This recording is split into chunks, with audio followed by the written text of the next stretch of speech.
ត្រូវតែប្តឹងតុលាការប្តឹងថៃទៅតុលាការយុត្តិធម៌អន្តរជាតិទៅផ្សាយ3 4អាទិត្យមុនហ្នឹងឯងម្ដងហ្នឹងគឺគាត់និយាយអំពីច្រកដែលអាចប្តឹងបានទៀតក្រោយពេលមានតាមបណ្ដាញសង្គម Facebook ហ្នឹងមាន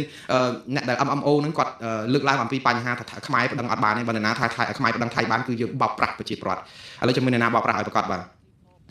លោកមេធាវីឡុងបញ្ញវុฒิនិយាយថានៅក្នុងបរិបទដែលប្រទេសកម្ពុជាមានចំនួនជាមួយថៃនៃតំបន់ប្រាសាទព្រះវិហារគាត់លើកពីរឿងប្រាសាទព្រះវិហារនិងតំបន់មួយចំនួនតាមបន្ទាត់ព្រំដែននៅតែបន្តបង្កើតភាពតានតឹងសំណួរដែលសង្គមច្រើនតែលើកឡើងឲ្យសួរគ្នានោះគឺថាតើកម្ពុជាអាចប្តឹងទៅតុលាការយុត្តិធម៌អន្តរជាតិ ICJ នេះបានដែរឬទេឬអាចស្នើឲ្យ ICJ បកស្រាយបន្ថែមបានដែរឬទេមានអ្នកខ្លះយល់ថាអាចអ្នកខ្លះទៀតយល់ថាមិនអាចក៏ប៉ុន្តែការទៅ ICJ មិនមែនជារឿងអារម្មណ៍ទេឬក៏មិនមែនជាជំរើសនយោបាយនោះដែរវាជាការសម្រេចចិត្តផ្លូវច្បាប់ដែលត្រូវការពិចារណាយ៉ាងហ្មត់ចត់និងរៀបចំសំណុំរឿងឲ្យរឹងមាំលោកបន្តថាបើផ្អែកលើប្រវត្តិសាស្ត្រឆ្នាំ1904និង1907ដែលជាសន្ធិសញ្ញាបារាំងសៀមគឺយើងមានសន្ធិសញ្ញានេះគឺមានសន្ធិសញ្ញាមួយនៅក្នុងឆ្នាំ1906សន្ធិសញ្ញាវ៉ាស៊ីនតោនឆ្នាំ1946និងសាលដីកាតុលាការយុត្តិធម៌អន្តរជាតិឆ្នាំ1962ហើយនិងសាលដីកាមួយទៀតការសម្រេចមួយទៀតនៅក្នុងឆ្នាំ2013តកតងនឹងរឿងប្រាសាទព្រះវិហារដែរដែលយើងអាចមើលឃើញថាកម្ពុជាមានច្រកផ្លូវច្បាប់យ៉ាងហោចណាស់3ដើម្បីដោះស្រាយបាទហើយច្រក3នេះគឺលោកពន្យល់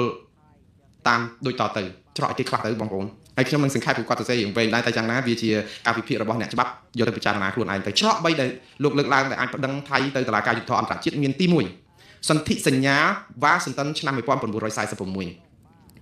អីទៅបងប្អូនជាសន្ធិសញ្ញាទីក្រុង Washington ឆ្នាំ1946នេះគឺលោកគាត់តែសង្ខេបតកតងនឹងថាបន្ទាប់ពីមានសង្គ្រាមលោកលើកទី2ថៃបានចុះហត្ថលេខាលើសន្ធិសញ្ញានេះដែលបានកំណត់ឲ្យត្រឡប់ទៅរកស្ថានភាពដើមនិងតាមគោរពខ្សែព្រំដែនដែលកំណត់តាំងពីឆ្នាំ1904និងឆ្នាំ1907លោកបានបញ្ជាក់ថានិយាយឲ្យសាមញ្ញទៅគឺថាថៃត្រូវគោរពព្រំដែនដែលមានស្រាប់មិនអាចផ្លាស់ប្ដូរតាមចិត្តបានឡើយក្នុងច្បាប់អន្តរជាតិរដ្ឋមួយមិនអាចបដិសេធកាតព្វកិច្ចសន្ធិសញ្ញាដែលខ្លួនបានចុះហត្ថលេខាបានទេបើមានការមិនគោរពនោះនឹងអាចក្លាយទៅជាចំនួនផ្លូវច្បាប់នេះគឺជាច្រកទី1តកតងនឹងសន្ធិសញ្ញាឆ្នាំ1946នៅរដ្ឋធានី Washington ដែលកំណត់ឲ្យថៃគោរពកិច្ចព្រមព្រៀងឬសន្ធិសញ្ញាបារាំងសៀមឆ្នាំ1904ឆ្នាំ1907ដូច្នេះនេះគឺជាច្រកមួយសម្រាប់កម្ពុជាជាអាវុធដ៏មុតស្រួចផ្នែកច្បាប់ដើម្បីសង្កត់ថៃឲ្យទទួលស្គាល់នៅអ្វីដែលជាបញ្ហាព្រំដែនទី2គោលការណ៍ Estopel បើជាភាសាបច្ចេកទេសផ្លូវច្បាប់ទេតាមពិត Estopel នេះបើនិយាយឲ្យងាយស្ដាប់គឺជាគោលការណ៍មួយដែលយើងព្រមព្រៀងអីហើយនៅក្នុងគោលការណ៍កិច្ចសន្យាហើយគឺយើងអាចនឹងបកស្រាយឲ្យផ្ទុយទៅនឹងឬក៏លែងគោរពនៅអ្វីដែលខ្លួនបានព្រមព្រៀងទេ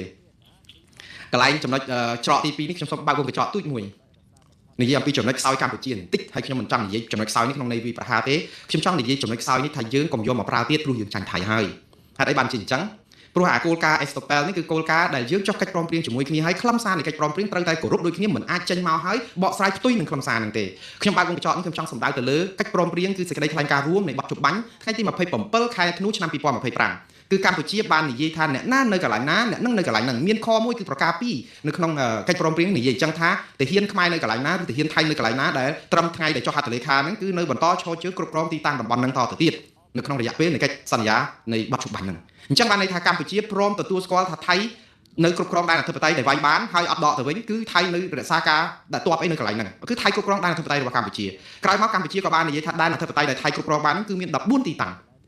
ហើយទៅតែក្រោយមកទៀតនេះថ្មីនេះក្រសួងការបរទេសហើយនៅរដ្ឋាភិបាលកម្ពុជាលើកឡើងទៅវិញជំទាស់ទៅនឹងថៃដោយចោទប្រកាន់ថៃថាសកម្មភាពដែលថៃធ្វើនៅក្នុងតំបន់ដែលគ្រប់គ្រងបងប្អូនខ្ញុំប្រើពាក្យម្ដងទៀតណានៅក្នុងសេចក្តីថ្លែងការណ៍របស់ក្រសួងការបរទេសគាត់ថាថៃសកម្មភាពដែលថៃប្រព្រឹត្តនៅក្នុងតំបន់ដែលថៃកំពុងគ្រប់គ្រងត្រួតត្រាដែនអធិបតេយ្យរបស់កម្ពុជាដែលមាននៅក្នុងកិច្ចព្រមព្រៀងនៃសេចក្តីថ្លែងការណ៍បទជបាញ់ហ្នឹងគឺជាអំពើខុសច្បាប់សកម្មភាពខុសច្បាប់នេះគឺជាការផ្ទុយនឹងគោលការណ៍ Estopel ហើយគោលការណ៍ Estopel នៃច្បាប់អន្តរជាតិបានន័យថាយើងមិនអាចទៅចុះហត្ថលេខាសញ្ញាជាមួយគេហើយព្រមព្រៀងថាដីហ្នឹងគឺគេគ្រប់គ្រងនៅកន្លែងណានៅកន្លែងហ្នឹងហើយដល់ទៅពេលគេធ្វើអីនៅកន្លែងណាកន្លែងហ្នឹងដែលអត់មានកិច្ចព្រមព្រៀងចែងថាហាមឈូសឆាយទីតាំងនេះហាមដាក់លូហាមជីកត្រង់សេហាមស្អីគេដូរវាផ្ទះប្រជាពលរដ្ឋអីវាផ្ទះសម្បែងនៅក្នុងក្រោមដែនអធិបតេយ្យនៃការគ្រប់គ្រងរបស់ខ្លួនបានវាអត់មានខហ្នឹងហើយស្រាប់តែទៅចោទថៃថាប្រព្រឹត្តផ្ទុយឬក៏ធ្វើឲ្យខុសពីកិច្ចសន្យាឬកិច្ចព្រមព្រៀង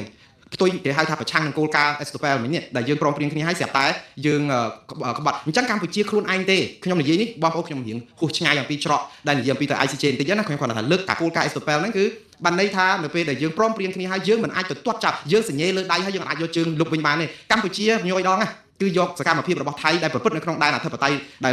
ដែនដែលថៃគ្រប់គ្រងបានហើយដែលកម្ពុជាលោកទាសីហាសញ្ញេប្រាប់ថាអ្នកណានៅណាហើយគេធ្វើអីនៅក្នុងហ្នឹងតែចោទគេថាធ្វើខុស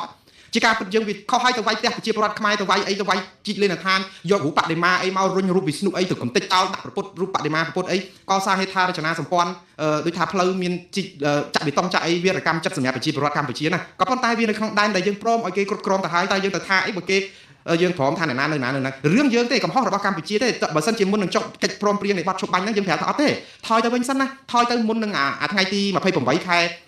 ឧសភាតាំងពីព្រឹត្តិការណ៍បាញ់ស្លាប់លោកសួនរោនបើថយទៅបន្តិចប៉ុណ្ណឹងថយដល់ដើមប៉ុណ្ណឹងសំចោះហត្ថលេខាអាហ្នឹងអត់មានរឿងអីទេតែថៃហ៊ានចូលមកទៀតខុសហើយប៉ុន្តែដល់ពេលយើងព្រមព្រៀងគ្នាអស់នៅក្នុងកិច្ចព្រមព្រៀងនេះគឺយើងជាប់លក្ខខណ្ឌមួយគឺលក្ខខណ្ឌ Estopel នេះហើយលក្ខខណ្ឌនៃគោលការណ៍ Estopel ដែលថាយើងអាចនឹងបកស្រាយឲ្យផ្ទុយពីអ្វីដែលយើងសញ្ញេឲ្យគេទេអូខេអាហ្នឹងគឺនៃគឺអញ្ចឹងហើយដល់ពេលខ្មែរដើម្បីស្អំចិត្តប្រជាពលរដ្ឋគឺថាអាសកម្មភាពហ្នឹងយើងអត់ទទួលស្គាល់ទេយើងអត់ទទួលស្គាល់ទេយើងទទួលស្គាល់ហើយបាត់ទៅហើយហ្នឹងយើងអត់ទទួលស្គាល់បានតែក្នុងករណីដែលថៃឆ្លៀនពៀនលើសពីចំណុចដែលព្រមព្រៀងគ្នាទេនេះអ្វីដែលលោកហ៊ុនម៉ាណែតលើកឡើងទៅប្រាប់សារព័ត៌មានអន្តរជាតិនេះថាថៃឆ្លៀនពៀនលើសពីអ្វីដែលព្រមព្រៀងគ្នាកន្លែងណាខ្លះអត់ប្រាប់សោះលោកអ៊ំសំអានរកឃើញ45កន្លែងកម្ពុជាមានតែ14កន្លែងនៅជាប់ផុងនៅនឹងរហូតអត់ដែលអាប់ដេតអីសោះអត់ដែលកែអាហ្នឹងដូចយើងប្រើ iPhone 6 អញ្ចឹងឥឡូវគេអាប់ដេតដល់ iPhone 17ហើយយើងនៅតែប្រើ iOS ជំនាន់ iPhone 6 ដដែលលោកអត់ទៅមុខតែគេទៅអាប់ដេតវាដើម្បីឲ្យដើរទាន់គេតែយើងអត់អាប់ដេតទេយើងនៅប្រើ version ចាស់នឹងរហូតហើយទៅបកស្រាយថាគេឥឡូវគេឆ្លៀនពៀនយើងបន្ថែមទៀតឆ្លៀនពៀនកន្លែងណាខ្លះអានេះចំណុចនេះហើយដែលយើងអាចចោទថៃថារំលោភឆ្លៀនពៀនដែនអធិបតេយ្យកម្ពុជាហើយជាអំពើខុសច្បាប់មិនទទួលស្គាល់បានវាអត់ប្រឆាំងនឹងគោលការណ៍ Estopel ទេព្រោះអីថៃឆ្លៀនពៀនក្រោយបទជបាញ់តែបើនៅក្នុងបទជបាញ់គេធ្វើអីនៅក្នុងដី14កន្លែងហ្នឹងយើងអត់ទៅប្តឹងគេកើតទេយើងតទៅសើរើពីខាងលើណាបិទវងកញ្ចក់មកវិញអញ្ចឹងគោលការណ៍ទី2ដែលលោកឡុងបញ្ញវុឌ្ឍលើកឡើងអំពីគោលការណ៍ Estopel នេះគឺជាគោលការណ៍មួយដែលមានន័យថារដ្ឋមួយមិនអាចនិយាយផ្ទុយពីអ្វីដែលខ្លួនធ្លាប់ទទួលស្គាល់ទេនឹងអនុវត្តអស់រយៈពេលយូរបានពីមុនមកហើយស្រាប់តែមកចុងក្រោយស្រាប់អត់ទទួលស្គាល់ក៏មិនអាចធ្វើបានដែរលោកឡុងបញ្ញវុឌ្ឍបន្ថែមថាជាច្រើនសតវត្សមកហើយដែលថៃទទួលយកបន្ទាត់ព្រំដែននឹងមិនបានតវ៉ាជាក់លាក់ទេហើយបើថ្ងៃហ្នឹងថៃបដិសេធទៅវិញនោះបានន័យថាផ្ទុយនឹងគោលការណ៍ good faith គោលការណ៍សុខឆន្ទៈនិងបំណងល្អតាក់ទងនឹងការព្រមទទួលស្គាល់ហើយបែរទៅជាមិនទទួលស្គាល់អ្វីដែលខ្លួនព្រមព្រៀងគ្នាអានេះគឺជាអ្វីដែលកម្ពុជាមិនបានអាចតវ៉ាបានអញ្ចឹងគោលការណ៍ទី2ច្រកទី2នេះយើងកុំធ្វើឲ្យផ្ទុយគោលការណ៍នេះព្រោះអីលោកឡុងបញ្ញវុឌ្ឍលើកឡើងនេះគឺហាក់បីដូចជាប្រាប់ថាថៃកំពុងតែឲ្យដងដាវមកខ្មែរទេនៅក្នុងន័យថាស្រាប់តែសក់មកបកស្រាយរឿងព្រំដែនអីណាតាមផែនទីខ្នាត1 លើ 50,000 មានខ្នាត1 លើ 50,000 មកពីណាគោលការណ៍ Estopel គឺបានន័យថាខ្នាតលើ1 200,000ថៃអត់ដែលចំទាស់ទេគឺបានន័យថាទទួលស្គាល់តាំងពីរឿងចំនួនព្រំដែនខ្មែរថៃជាមួយនឹងករណីប្រាសាទព្រះវិហារ2ដងគឺឧបសម្ព័ន្ធមួយនៃផែនទីគេប្រើខ្នាត1 លើ 200,000 តាហេតុអីបានជាថៃអាចហើយដល់ពេលថៃអនុវត្តគោលការណ៍ដូចខ្ញុំនិយាយចឹងគឺទី1គោលការណ៍លោកឡុងបញ្ញវុឌ្ឍលើកមិញហ្នឹងគឺសន្ធិសញ្ញា Washington ឆ្នាំ1946ផងហើយនឹងមានគោលការណ៍ Estopel នេះទៀតដូច្នេះថៃកំពុងតែជាប់នៅក្នុងកាតព្វកិច្ចផ្លូវច្បាប់ដែលអត់ប្រកែកបានទេនេះគឺជាច្រកទី2ដែលកម្ពុជាមានដងដាវអាចប្តឹងថៃទៅតុលាការយុត្តិធម៌អន្តរជាតិថៃមិនអាចប្រកែកថាទទួលស្គាល់ហើយមិនទទួលស្គាល់វិញទេអាហ្នឹងទី2ទី3ច្រកទី3ដែលកម្ពុជាអាចប្តឹងថៃទៅតុលាការយុត្តិធម៌អន្តរជាតិ ICJ បានគឺលោកឡុងបញ្ញវុឌ្ឍដកស្រង់មាត្រា60នៃបណ្ដឹងបកស្រាយមាត្រា60នៃលក្ខន្តិកៈរបស់ទីតុលាការយុត្តិធម៌អន្តរជាតិ ICJ នេះខ្ញុំក៏បានទៅផ្ទៀងផ្ទាត់ដែរព្រោះអីអ្វីដែលលោកមេធាវីឡុងបញ្ញវុឌ្ឍលើកឡើងនេះគឺខ្ញុំបានផ្ទៀងផ្ទាត់គ្រប់ចំនួនតាក់ទងនឹងការរកឯកសារស្រាវជ្រាវដើម្បីជួយមើលដែរថាតើលោកនិយាយមានហេតុផលសមរម្យឬយ៉ាងណាហើយខ្ញុំរកឃើញឯកសារផ្ទៀងផ្ទាត់ដែលលោកនិយាយតាក់ទងនឹងអង្គហេតុនិងអង្គច្បាប់ពិតប្រាកដបាទមាត្រា60ខ្ញុំនឹងចូលមាត្រា60ដែលលោកឡុងបញ្ញវុឌ្ឍមានប្រសាសន៍មិញខ្ញុំបានឥឡូវខ្ញុំដកស្រង់មាត្រា60នៃលក្ខន្តិកៈទីក្រុងរ៉ូមដែលជាក្បួនច្បាប់សម្រាប់តុលាការយុត្តិធម៌អន្តរជាតិមកបកស្រាយតាក់ទងនឹងពេលដែលភាគី